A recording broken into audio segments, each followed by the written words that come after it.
This episode of True Crimes of the Empire, Current Events, contains explicit mentions of pornography, sex work, and addiction. So this is a trigger warning for those who may be sensitive to these topics.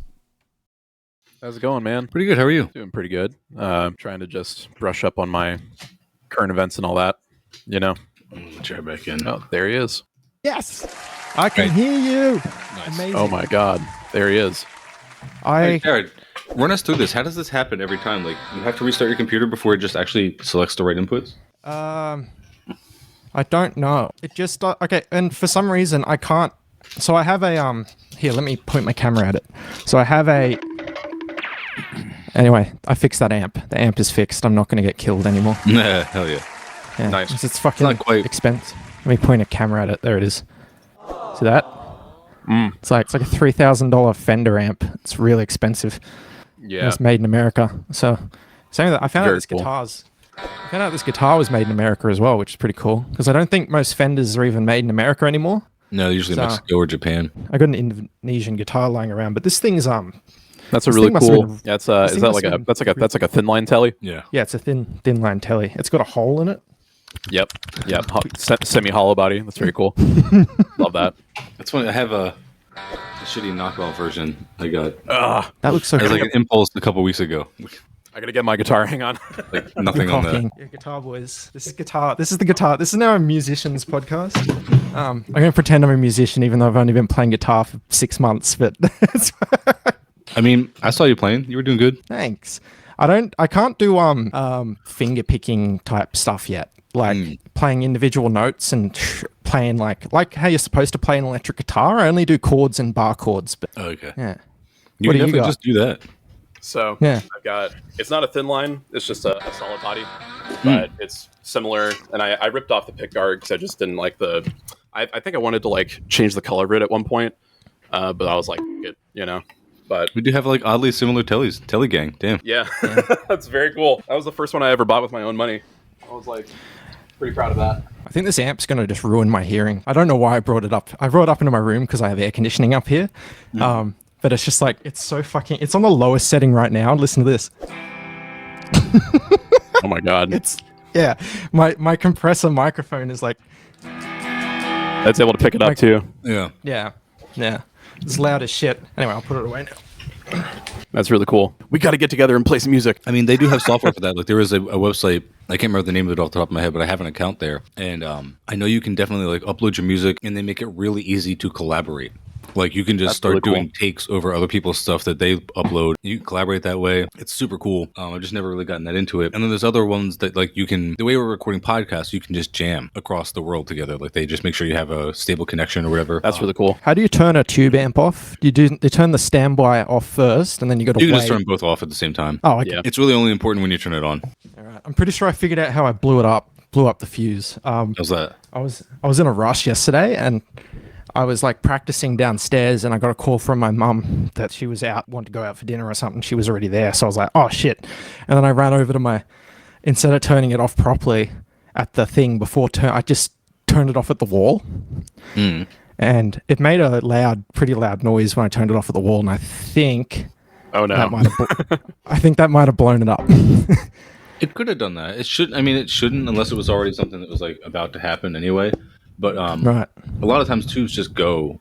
It's just like one of the things that happens with them, and it's like fairly frequent. But it'd probably be more likely to happen if you just like turned it on, and instead of doing like the standby thing, like you just turned it on and just started going, or turned it on and off like a bunch of times, like in like an hour or something. Like Our power grid is fucked as well, so that could also be it. Because I don't know about you, but I don't know about America's power grid infrastructure. But in Australia, they every single time there's a hot day that goes over 30 degrees Celsius, we use Celsius over here. Yeah. Every time there's a hot day, they give out a warning that's like, they're like, oh, please don't use your air conditioner too much or the whole power grid will fail. And it's like, I'm sorry, aren't we supposed to be a fucking first world country? Yeah. Like, what the hell's going on? Like, they literally will say to us, they're like, and this is what happens when you have a privatized electrical grid, I guess. This must be, I bet we didn't have this problem when it was publicly owned, but privatized power grid, they're like, guys, don't use power. don't use the thing you pay us to do. Yeah. Or it'll blow up. Oh, by the way, we're Christ. putting up prices 50% this quarter. That's pretty wild.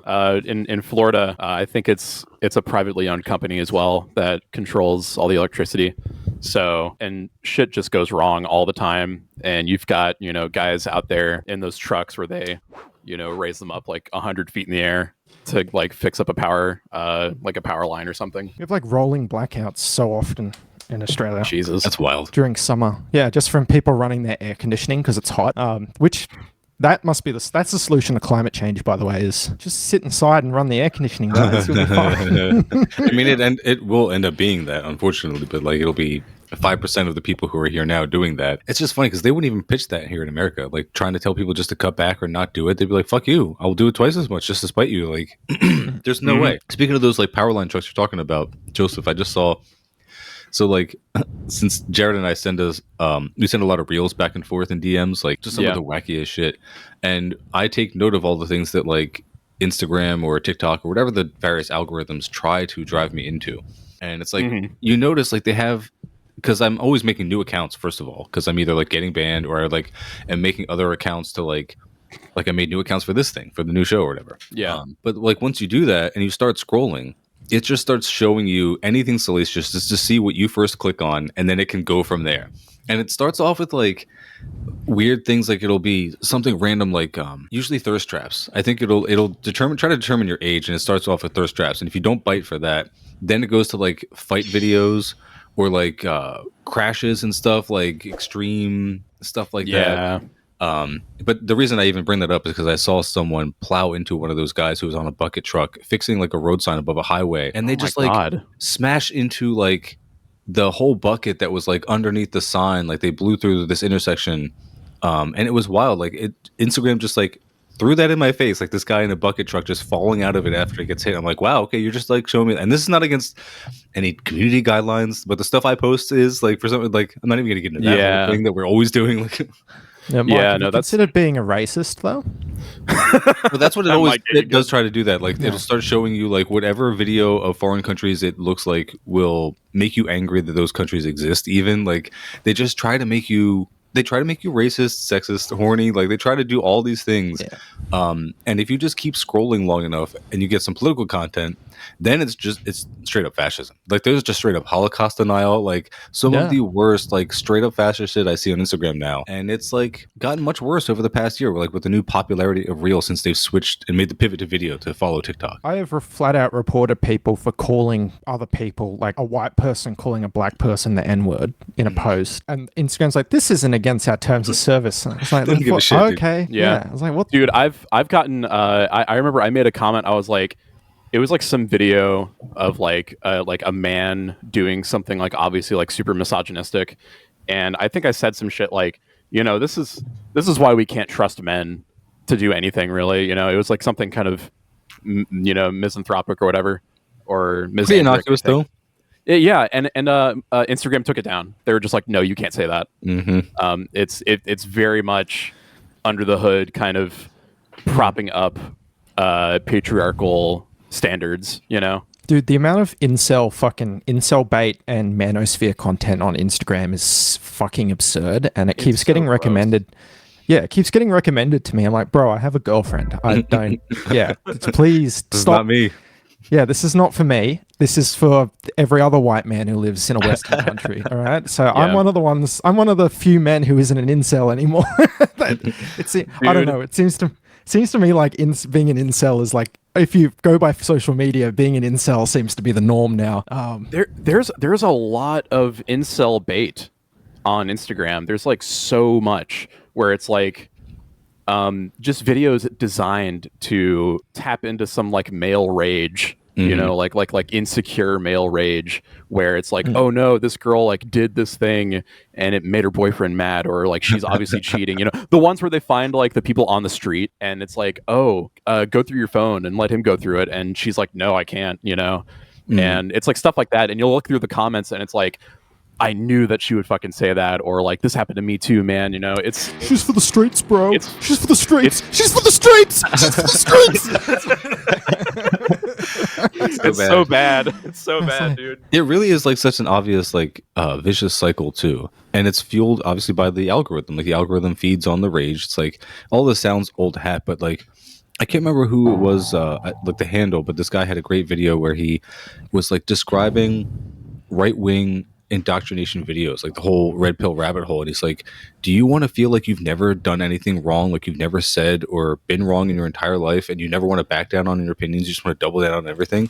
Then this is for you. And like, of course, if you have bad opinions as a dude, you're going to be among the dudes that women don't want to fucking sleep with. Like, that's the whole thing that's going on right now. It's like men are doubling down on the right wing propaganda.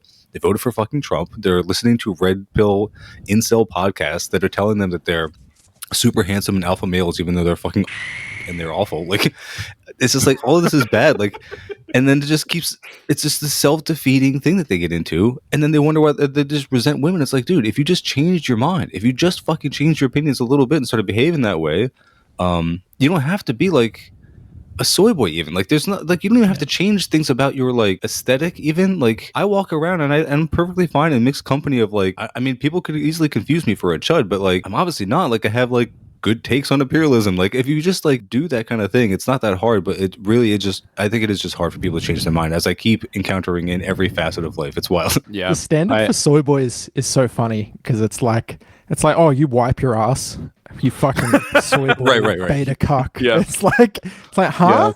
Huh? It's like, what? Yeah.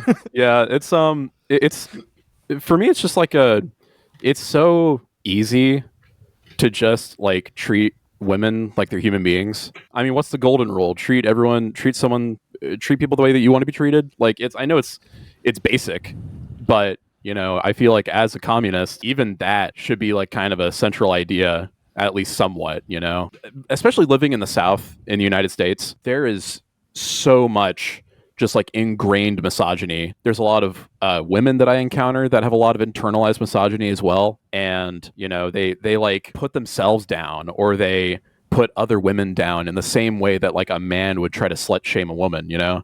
And it's like the toxicity kind of hits everybody, you know, in one way or another. Yeah, speaking of the slut shaming, this is something I've been talking about doing for at least 6 months now and just have never gotten around to. What, slut shaming? Yeah, do more slut shaming. Gotta try to bring that back.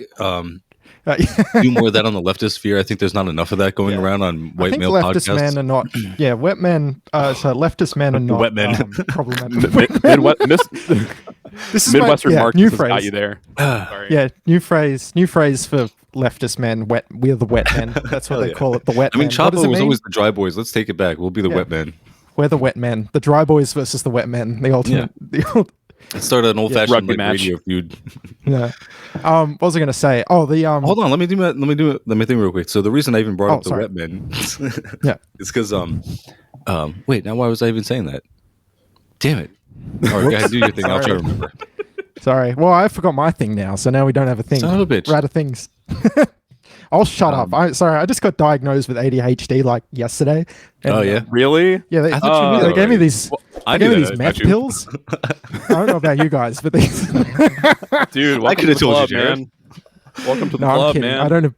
I don't abuse my meth pills. I take the amount I'm required to take, but don't abuse meth pills. Official PSA to listeners. Yeah. Oh, okay. So what I was going to say earlier is the thing that I've been putting off doing is to do a deep dive on the numbers as far as like the increase, like prevalence of prostitution and sex work between the end of the USSR, like Eastern European and like Russian areas after the collapse of the USSR, and see if that bears out any similarities to what's going on in the West now, that economic conditions are becoming increasingly dire, but also it's increasingly easy to do sex work just from your house digitally. And that is like a real factor in what is going on with these, again, incel men, is that they're putting that onus on the women. They're like saying like it's an individualist failure of the women who engage in sex work, rather than pointing out it's just a fucking failure of capitalism. Capitalism is not providing for people.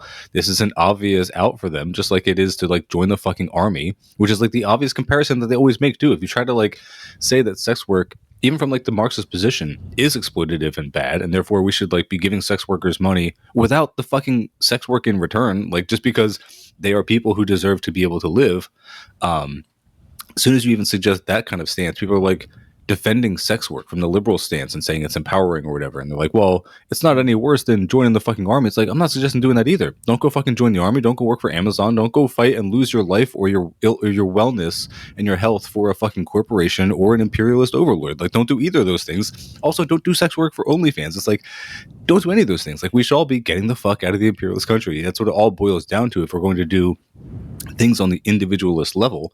But my point in saying all this is that, like, I feel like we are experiencing that same thing, like the same kind of collapse in economic conditions that the people experienced when they first got to have capitalism after experiencing communism for a while.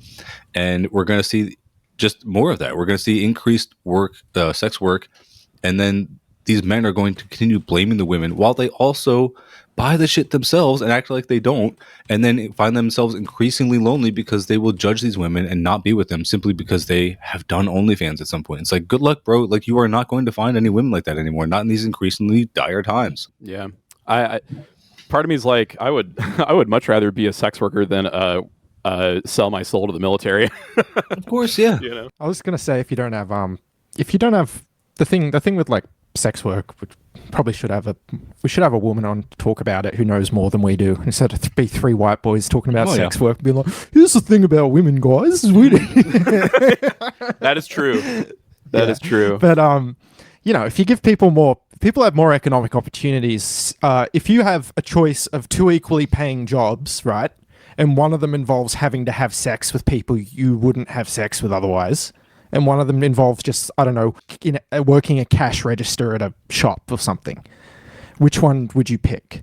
I would pick the cash register one. So it's like, if you have economic opportunities, sex work is not people's first choice. And that's the key issue, I think, with sex work in general, is that there's nothing inherently like good about it. I think that it is very exploitative.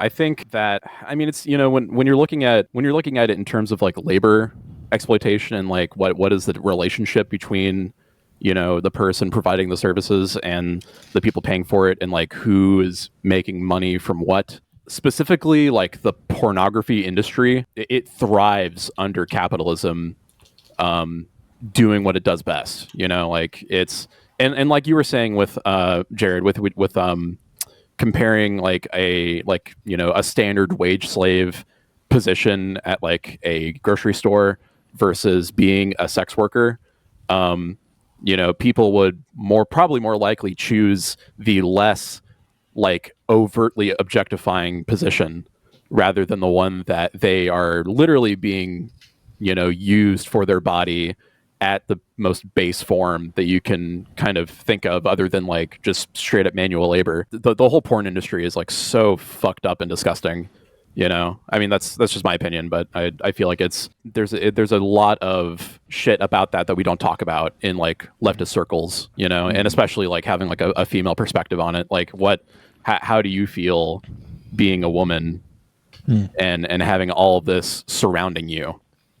How does that make you feel as a person? Yeah. A lot of people point out things like, they're like, oh, but you can find like ethical pornography and stuff like that, or by individual creators and stuff like that. Yeah. And, it's a common thing you hear from left-leaning people, but like, from dudes. One, you don't know From dudes, that it's, one, you don't know that it's actually ethical. There's no really way of verifying that. You don't know what the dynamic is in that situation. And two, you also don't watch it either. You just say that. You go on fucking all the websites anyway. It's like it's a complete fucking lie. It's just people should just be open about what it really is. It's so fucking bad. It's bad for you. It's not good. Not to be a never goon guy, but like, people do get like, for like young men, they have issues like with like erectile dysfunction and stuff like that when they become, and then porn addiction and stuff like that. And someone sent me an article very recently that was talking about Australian teenagers in schools, right? And you have these 15-year-old boys and girls that they're asking about sexual intercourse, and so these are minors, and the boys are apparently they're like they're not even adults yet for starters, and they're doing things like that they see in pornography that includes like and it's like expected, like things like king or whatever, like stuff that's like on the upper end of stuff that you should really be having like a conversation with your partner about. Yeah. But they don't. They're stupid little 15-year-old boys. They don't know shit about anything, but they see the porn. They think that's what it's like. That must be what it's all like. And the poor girls are like being pressured into doing those things when they don't want to, which is not good. So it's like, it's entirely fucked up. And obviously you have a little thing that's like, are you 18 or whatever? And it's like, the reality is of course kids are watching it. Kids are seeing it. Like it's with all the unmonitored, unrestricted internet access to children like that. Right. Like that is so dangerous because the internet is such a fucking weird, horrible cesspool, no matter, like depending on where you go. And I feel like that is causing a lot of like adultification in children, and I think that in particular is causing like porn addictions to happen earlier and earlier in like children. You know, like it's really gross and awful, and probably is also, I feel like that's probably also maybe contributing to some of the incel shit on the rise, you know, like where you have an entire industry that's freely accessible on your phone to objectify women in myriad forms. And so then that becomes how they perceive them in their waking life, you know, and they walk around viewing women as objects, you know, and it's like a self-fulfilling sort of thing. There's a bill going through Australia's parliament right now that's going to ban social media for people under 16. All social media. Hell yeah, I think that's good. Yeah. And you know what's really funny is when China did the same thing a few years ago, you know, the same fucking talking heads in Australia, the same news outlets, and people going, this is oppressive. I can't believe they're doing that. Yeah, the nanny state's coming and they're taking away your right to go on your fucking social medias. and then literally a couple of years later, the Australian Labor Party is like, actually, it's a good thing. And it just goes to show that the Australian Labor Party is the foremost Maoist organisation in the world. Fuck Fuck yeah. I wish, man. That'd be great. Yeah, because they were just fear-mongering about that with China too. They were saying like no one under 12 could play video games after a certain time or something. I can't remember what the law was, but it was widely publicized in the Western headlines as if it was something awful. It was like, kids can't play video games. It's like, yeah, that's probably good. They need to fucking get up. They need to do homework. They should not be online after like 8 or 10 p.m. whatever the law. It's like, it was something totally reasonable. They were like, oh, the evil CPC, you know. Yeah. They should be out playing soccer and stuff like that. Like they should be doing exercise and things like that's much better for them than there's nothing good about computers for people. I'm saying there's just not. Yeah, as far as like your physical health goes, you sit there, you develop you start shrimping, and you know your fucking spine gets all messed up. It's like, yeah. Or your mental health too. Like, that too. So bad for your mental health. Like, look at my posture now. This is my normal posture. Like, my posture used to be like this. Now this is I'll go into my normal posture. Oh no. Shit. Oh, he's back. Sorry. Look, Joseph's turning different colors. See, being online is terrible for you. Wow. See, he's turning different colors. This is what happens when you're addicted to porn. He's gooning out over there. He's in his goon cave. I will be fully transparent. You know, I used to, because this is something that like, this is going to be very, very vulnerable for me to say, but like I used to have like a very intense porn addiction. Cancel this man immediately. but it's something that like I had addressed in my relationship, like pre-marriage, like it was, a thing that we eventually kind of talked about. And it was like, yeah, no, this is like really dangerous for me and also for the relationship specifically. And like it affects intimacy between two, individuals. And since I've kind of, just completely blocked all access to that sort of shit to myself, even like going on Instagram and seeing like the random thirst trap that it'll try to throw your way. It's like, like get it the fuck out of my face. Cause it's like, this is nothing but bad for me and for most people viewing it. Like, and I can say that, after I've kind of come to terms with that reality and gotten over it, it's helped me feel like more of a productive human being, and I have more like actual confidence in myself and more confidence in my relationship, in my marriage. And it's like, it seriously damages people, I think personally. Yeah, And those definitely. those reels are like designed to funnel you to porn websites or to people's OnlyFans and stuff like that. It's all designed to do Yes. that. And I just tap the three dots. You can tap the three dots and say you're not interested. And I've done that so many times, and I still get all this thirst trap shit thrown at me all the too. time. And I think that maybe the algorithm picks up on the fact that you even interacted with the video, even to just like tell it to stop showing up, it'll still somehow get locked into that algorithm, Well, also, if you just look at something, you don't have to like something for it to give you more of it. If you just look at something for a long time, because I noticed like I've literally put down my phone while it's on, and I don't realize that like it's on a reel, and then I get a lot of like car videos all of a sudden. I was like, fuck, I didn't really want to watch more car videos, but I happened to put it down when it gave me a car video. God damn it. Yep. Yeah, I see, and even then, I'd rather watch fucking car crash videos than anything else like that. If we're gonna pick your poison, But that's a whole other like morbid curiosity sort of thing that also is fed into by the algorithm,